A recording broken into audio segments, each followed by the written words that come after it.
ఇల్లు కట్టుకోవాలి, ఇల్లు కట్టుకోవాలి, ఇల్లు కొనుక్కోవాలి ఆశ ఉంది. వాళ్ళు ఇల్లు కడుతున్నారు, వీళ్ళు ఇల్లు కడుతున్నారు, వాళ్ళు ఇల్లు కొనుక్కుంటున్నారు, వీళ్ళు ఇల్లు కొనుక్కుంటున్నారు, నా మొఖానికి ఇల్లు లేకుండా పోయింది అని చెప్పి వీడు వాళ్ళని వీళ్ళని చూస్తూ పోల్చుకుంటూ తెగ ఏడ్చేవాడు. కానీ కష్టపడి మాత్రం పనిచేసేవాడు కాదు. సహోదరి సహోదరులు, కష్టపడకుండా పని చేయకుండా కారు కొనుక్కోవాలంటే ఎలా సాధ్యమవుతుంది? ఇల్లు కొనుక్కోవాలంటే ఎలా సాధ్యమవుతుంది? మంచి మనసుతో నువ్వు కోరినట్లయితే దేవుడు దాన్ని తీర్చే ప్రయత్నం చేస్తాడు. నీతిమంతుని యొక్క ఆశ దేవుడు తీరుస్తాడు. వీడికున్న ఆశ ఏమిటంటే ఓ ఇల్లు ఇల్లు ఇల్లు ఇల్లు. కష్టపడుతున్నాడంటే కష్టపడ్డు. ఈ లోపల వాడి కాలం కలిసి వచ్చి న్యూస్ పేపర్లో ఒక యాడ్ పడింది. ఏడో తెలుసా? 1 కోటి రూపాయల ఇల్లు 5 లక్షలకే అమ్మకము, వెంటనే సంప్రదించండి అని చెప్పి కింద ఫోన్ నెంబర్ ఉంది. వీడికి అది ఎలా కనిపించిందయ్యా అంటే 1 కోటి రూపాయలు ఇల్లట, ఎంతకు అమ్మకమట? 5 లక్షలకే అమ్మకమట. అది చూసిన వెంటనే వీడు ఎంత సంతోషించాడంటే భార్యతో చెప్పాడు, ఏం తెలుసా, మన కోరిక నెరవేరబోతుంది, మన కళ తీరబోతుంది. ఏమిటండి అంత హ్యాపీగా ఉన్నారు? 1 కోటి రూపాయలు ఇల్లు అంటే 5 లక్షలకే ఇచ్చేస్తారట. అయితే త్వరగా వెళ్ళండి, వేరే వాళ్ళు వెళ్ళి తీసుకెళ్ళిపోతారు దాన్ని, వెళ్ళండి అని చెప్పి ఆమె కూడా గెంటింది. మనవాడు వెళ్తా వెళ్తా అడ్వాన్స్ కూడా 2 లక్షల రూపాయలు తీసుకుని బయలుదేరాడు. ఆ ఫోన్ నెంబర్ ఆయనతో మాట్లాడాడు, రండి మాట్లాడదామని చెప్పంటే వెళ్ళాడు. ఇల్లు చాలా బాగుందండి, అబ్బో చాలా బాగుంది. అడిగాడు, ఏమిటండి నిజంగానే ఈ ఇల్లు 5 లక్షలకే ఇస్తారా? నిక్షేపంగా 5 లక్షలకే ఇచ్చేస్తాను. మీరు 5 లక్షలు నా చేతిలో పెట్టిన వెంటనే నేను ఆ ఇల్లు మీకు రాసిచ్చేస్తాను. నిజంగా రాసిచ్చేస్తారా? ఖచ్చితంగా రాసిచ్చేస్తాను. కానీ కండిషన్ ఏమిటంటే ఆ ఇంట్లో ఒక మేకు ఉంది, ఆ మేకు అంటే నాకు చాలా ఇష్టం.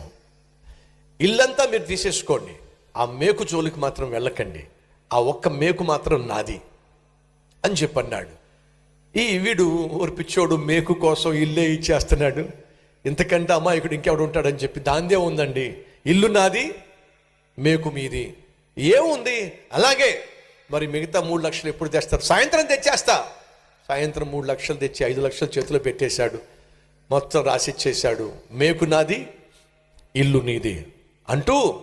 ఎప్పుడైనా నా బుజ్జుకొండ ఆ మేకును చూడాలనిపిస్తే నేను వస్తానండి, నా మేకును కాసేపు చూసి వెళ్ళిపోతాను, దాందే ఉందండి, మేకు వచ్చి చూసేయాలని తప్పే ఉంది అని చెప్పేసి రాసిచ్చేశాడు.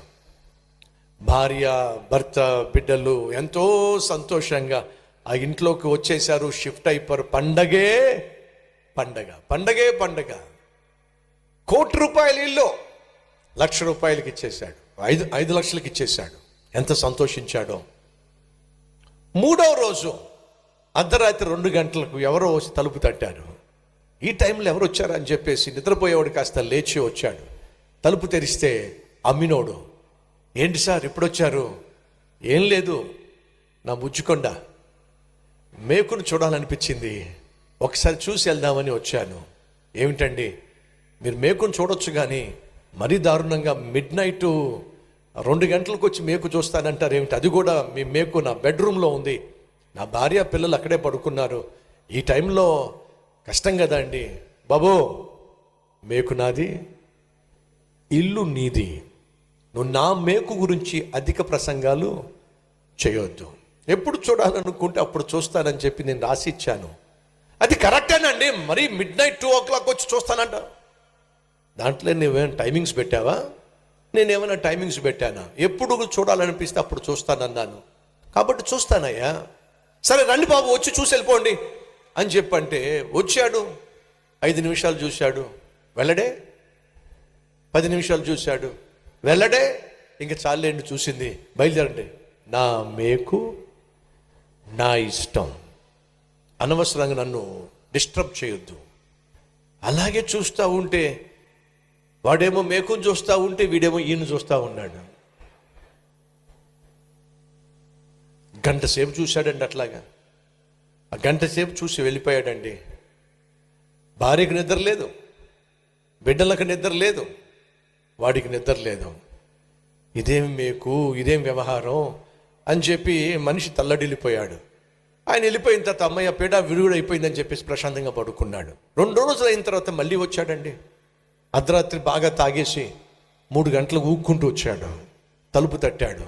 అదేంటండి, తాగి మీరు ఇంట్లోకి వస్తారంటే ఎలా ఒప్పుకుంటాను? హలో, మేకు నాది, ఇల్లు నీది. తాగి రావద్దు, టీ తాగి రావద్దు, కాఫీ తాగి రావద్దు, బ్రాందీ తాగి రావద్దు, విస్కీ తాగి రావద్దు. ఏం రాసుకున్నావా మనం? ఎప్పుడు చూడాలనిపిస్తే అప్పుడు వస్తాడని చెప్పి రాసావా? మర్చిపోయావా? రాశాం. కానీ మీరు ఇలా ఫుల్గా డ్రింక్ చేసేసి తాగేసి నా ఇంట్లోకి వస్తాడంటే అది పద్ధతి కాదండి. ఏంటి పద్ధతి కాదో? నా మేకును చూడనిస్తావా, లేకపోతే నా ఇల్లు నాకు ఇచ్చేస్తావా? ఊరు ఇలా వచ్చాడేంటి? సరే రా బాబు, తాగేసినోడు ఊగిపోతా తూలిపోతా, ఊగిపోతా తూలిపోతా. ఆ మంచం మీద పడ్డాడు. ఆ మంచం మీద భార్య ఉంది, ఆ మంచం మీద పిల్లలు ఉన్నారు. ఇదేంటి నాయన, నువ్వు వచ్చి మా మంచం మీద పడ్డావు, లే. మళ్ళీ లేస్తాడు, ఆ మేకుని చూస్తాడు, మళ్ళీ పడతాడు. ఇదే వరుస. వాడు ఇల్లు కన్నాడు, కానీ ఆ ఇంట్లో మాత్రం వాడికి సుఖము సంతోషం లేదండి. బ్రతిమిలు ఆడుకొని బయటికి పంపించేశాడు. మరుసటి రోజు అర్ధరాత్రి రాలా, సాయంత్రం 7 గంటలకే వచ్చాడు. అమ్మయ్య, సాయంత్రం 7 గంటలకే వచ్చాడు. రండి రండి రండి రండి, మేకుని చూస్తారో త్వరగా చూసి వెళ్ళిపోండి అని అంటే, నాకు ఎక్కువ టైం లేదు, నా మేకుకు ఒక చిన్న సంచి తగిలించి వెళ్తాను, సంచి జోలికి వెళ్ళకండి. మేకుకు తగిలించిన సంచి నాది, దాని జోలికి వెళ్ళకండి. నేను వచ్చిన తర్వాత మళ్ళీ ఆ సంచి పట్టుకెళ్తాను అని చెప్పంటే, మేకుకు మాత్రమే తగిలించాడు ఈ సంచి. మేకు అయిందన్నప్పుడు, సంచి అయిందన్నప్పుడు ఇంకా ఏం చేస్తాడు చెప్పండి? ఏం చేశాడో తెలుసా? కేజీ మాంసం తీసుకొచ్చి ఆ సంచిలో పెట్టి దాన్ని తగిలించి వెళ్ళిపోయాడండి. ఆ రోజు రాలా, మరుసటి రోజు రాలా. చెప్పండి ఏమవుతుందో? మాంసాన్ని ఇంట్లో తగిలించి ఉంచితే కంపు కొడుతుందా లేదా? కంపే కంపు అండి. బెడ్రూమ్ అంతా కంపు, ఆ రూమ్లో పడుకోలే. మరుసటి రోజు వచ్చేసరికి ఇల్లంతా కంపు, ఆ ఇంట్లోకి వెళ్ళలేకపోయారు. భార్య ముక్కు మూసుకొనే, బిడ్డలు ముక్కు మూసుకొనే, భర్త ముక్కు మూసుకొని, ఊపిరి సలపనటువంటి పరిస్థితి. దాన్ని ముట్టుకుందామంటే చెప్పేశాడు, నా మేకు నా సంచి ముట్టుకోవడానికి వీల్లేదు. ఇక భార్య తట్టుకోలేక, బిడ్డలు తట్టుకోలేక, తాను తట్టుకోలేక, ఇంట్లో ఉండలేక దండం పెట్టేసింది భార్య. వద్దండి మనకి ఇల్లు, ఏమిటి వద్దు అని చెప్పి ఆఖరికి మొత్తం సర్దుకొని మళ్ళీ బయటికి వెళ్ళిపోయారండి. సహోదరి సహోదరులు, దురాశ చెప్పండి దుఃఖమునకు చేయటం. వీడు కష్టపడకుండా 5 లక్షలకేనంట 1 కోటి రూపాయలు ఇల్లు ఎవడిస్తాడు చెప్పండి? వాడు ఏం చేశాడో తెలుసా? 1 వీక్లో మేకు కొట్టి 5 లక్షలు తీసుకున్నాడు వాడు. ఇప్పుడు చెప్పండి ఎవడు తెలివైనవాడో? అమాయకులు ఉన్నంతకాలం, దురాశపరులు ఉన్నంతకాలం, సులభంగా డబ్బులు సంపాదించాలి ఆశ నీలో ఉన్నంత కాలం నువ్వు సుఖపడవు, సంతోషించవు, సౌఖ్యంగా నీ కుటుంబాన్ని పోషించలేవు. నీ హృదయంలో దురాశ అనేది ఇంత కూడా ఉండడానికి వీల్లేదు. అది ఉంది అంటే నువ్వు కలిగి ఉన్న దాన్ని కూడా అది దోచేసుకుంటుంది. బైబిల్ సెలవిస్తుంది, నీ పొరుగువాని ఇల్లును నువ్వు ఆశించవద్దు.